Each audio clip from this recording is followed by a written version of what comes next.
Je voudrais qu'on parle de Notre-Dame de Paris qui va rouvrir ses portes le 7 décembre prochain pour notre plus grand plaisir, pour le plaisir aussi des fidèles. Alors il y a deux aspects. Il y a le fait que ce soit un lieu de culte catholique, donc il y a des messes qui sont organisées, il y a les laudes, il y a les vêpres, il y a toutes sortes de cérémonies qui sont là. Et puis, comme une église de quartier en fait, et c'est d'ailleurs l'église du quartier de ceux qui habitent encore sur l'île de la Cité, ils sont plus très nombreux, mais il y en a. Et puis, il y a aussi le côté touriste, puisque c'est évidemment un monument qui a son histoire, qui a été bâti au XVe siècle et qui, évidemment, après ce grand incendie, nombreux sont les touristes qui vont venir là visiter. Alors, de la même façon que la Sagrada Familia que vous pouvez visiter à Barcelone, qui vous coûte 26 € l'entrée, et bien, vous pourrez payer 5 €. En tout cas, c'est ce que voudrait la ministre de la Culture, Rachida Dati, pour gagner 75 millions d'euros par an, qui servirait ensuite à la rénovation de patrimoine religieux. Les évêques, dans leur ensemble, disent non, les églises doivent rester gratuites. Alors, qu'en pense la classe politique? Commençons par Bruno Retailleau, qui ce matin était sur France Inter. C'est une proposition que je soutiens. En Espagne, je me souviens avoir visité la Sagrada Familia, on paie, et si ça doit, pour 5 € sauver un patrimoine religieux auquel on peut être attaché, que l'on croit au ciel ou qu'on n'y croit pas, tout simplement c'est le paysage français. Vous vous souvenez de l'affiche électorale de François Mitterrand en 1980. Moi j'ai eu cette expérience d'une église qui a failli être détruite dans mon canton, tout près de chez moi. On a réussi à la transformer en un musée pour du vitrail. Elle sert encore pour le culte, mais elle sert aussi comme lieu culturel, et je pense que c'est aussi pour d'autres églises dans des communes. On peut les préserver, mais il peut y avoir une affectation culturelle, salle d'exposition, etc. À l'inverse, voilà ce que pense Jean-Philippe Tanguy du RN. Il était ce matin sur Sud Radio. Si c'est que un parcours touristique, très bien, mais il faut un accès gratuit pour les croyants, et on va pas commencer à faire payer la prière. En tout cas, je crois pas que ce soit l'état d'esprit de l'Église de France ni d'ailleurs, qui est un parcours touristique, et que les touristes contribuent à l'entretien de nos joyaux nationaux, très bien, mais il faut quand même que l'accès à la prière reste gratuit. Jean-Claude Dacier, pour ou contre? Je suis un peu confus parce que j'étais plutôt pour et soutenais cette mesure, qui n'en est pas encore une, mais qui va probablement venir. Mais je pensais très naïvement que Rachida Dati avait pris l'avis des autorités. Pas du tout. Mais c'est pas le genre. Pas son genre. Oui, mais c'est pas le genre. Mais me semble-t-il, là, en l'espèce, c'est une bêtise. Oui. Alors, Antonin. Je suis très partagé aussi parce que j'en ai parlé longuement, figurez-vous, cet après-midi avec Charlotte Dornelas, qui est ma consoeur au JDD et qui suit ces sujets de très près et qui soulève plusieurs questionnements, notamment un qui remonte à la loi de 1905. Dans la loi de 1905, la séparation de l'Église et de l'État, il est mentionné en article 17, la visite des édifices ne pourra donner lieu à aucune taxe ni redevance. Ah oui, donc c'est inscrit dans la loi de 1905. Ah oui. Donc peut-être qu'il faudrait revenir sur cette loi.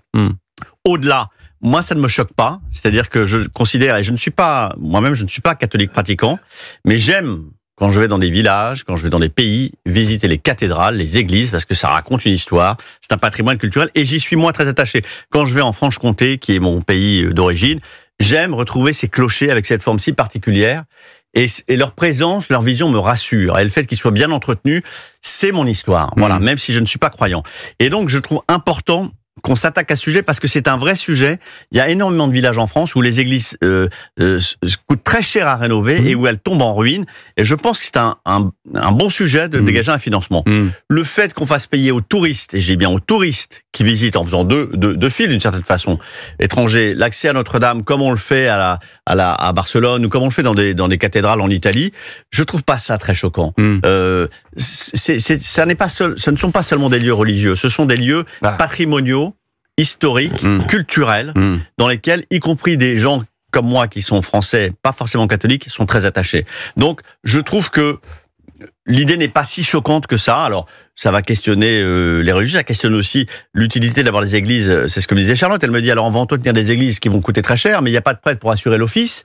Est-ce que ça n'est pas un sujet par ailleurs? Donc, on voit bien que ça ouvre mille portes, mais je trouve que cette discussion est intéressante et peut-être on pourrait trouver un consensus entre les catholiques, les non-catholiques, voilà, je trouve que c'est un beau sujet en tout cas. On en est au balbutiement. Moi, je peux vous dire qu'en Pologne, qui est mon pays, ça marche très bien. C'est-à-dire qu'à Cracovie, par exemple, il y a une très très grande église qui est sur la place du marché, que vous pouvez pas louper. Et il y a effectivement des messes, des services religieux qui sont là. Et puis on vous demande, il y a quelqu'un qui est à l'entrée de l'église, est-ce que vous venez pour visiter ou est-ce que vous venez... Voilà, alors la messe c'est par là. Et pour visiter, en fait on fait le tour avec effectivement les différentes chapelles qu'il y a à l'intérieur de l'église qui vous permettent de prendre des photos, etc. Et ça marche très bien. Il y a une fluidité absolue, ça fonctionne très bien. Et ça permet Donc il y a des solutions. Il y a des solutions. Ça existe en Italie également. Là, c'est assez étonnant les évêques qui viennent. Alors peut-être que c'est vis-à-vis de ce que vous avez dit, Antonin André, cette disposition dans la loi 1905. Ah oui, puis il y a cette loi 1905. Voilà, une loi, ça se modifie, ça surtout quand elle date de 1905. Mais c'est vrai que, qu'on le veuille ou non, la catholicité est au cœur de nos affaires, de notre civilisation. Alors bon, certains bouffent encore du curé, c'est vrai, mais majoritairement les Français sont sensibles, et je pense que ça choque tout le monde de voir dans certains villages, pas partout, des églises qui sont délabrées ou que l'on désacralise pour en faire je ne sais quoi. Et puis les gens qui vont visiter Notre-Dame, en tout cas les touristes, je suis sûr que pour une grande partie d'entre eux, ils n'y vont pas parce qu'ils sont catholiques ou croyants. Ils y vont parce que c'est un édifice absolument, une splendeur de l'art gothique et qui est une espèce d'image de la France à travers le monde. Ces gens-là ne viennent la visiter comme un trésor d'architecture et de culture sans forcément être catholiques. Pourquoi ne pas leur dire, écoutez, voilà, c'est comme quand on visite un musée ou un monument, on paye un peu. Il faut relire absolument Notre-Dame de Paris de Victor Hugo, qui raconte en long et en large quels ont été aussi les soubresauts de la construction de cette cathédrale qui, je crois, a duré 100 ans.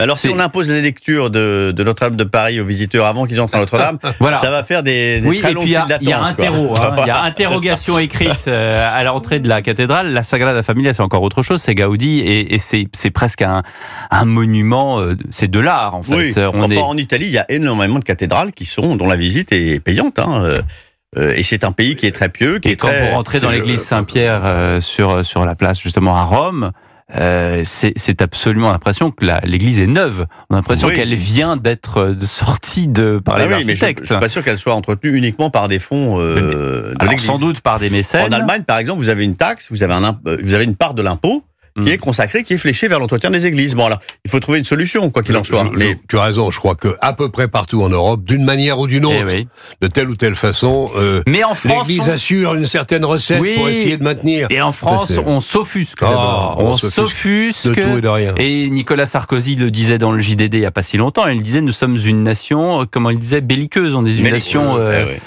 violente. Donc d'abord on s'offusque et puis après on réfléchit. C'est comme ça. Qu'est-ce que vous voulez que je vous dise? Et c'est le Polonais qui vous parle.